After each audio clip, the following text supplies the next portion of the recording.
Hi guys, it's me Aprilin. So, part 6 po ito ng aking house tour. So, naiinis lang po ako sa may bigla-bigla po nag-end yung video na hindi ko po tinatapos. Kaya po, nagsasalita na lang talaga ako na parang walang kausap. Ano ba yan?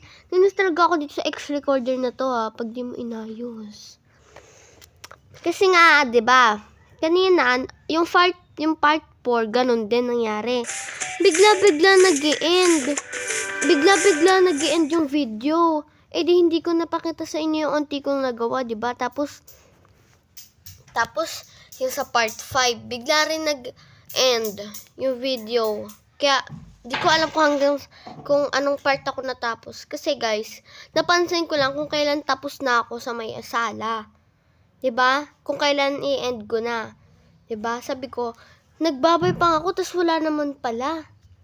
Kainis talaga yung X-recorder na 'yan. Yan. Siyempre, di pa pala tapos, wala pa palang okay na 'yan, no? Eh pala kasi itong X-recorder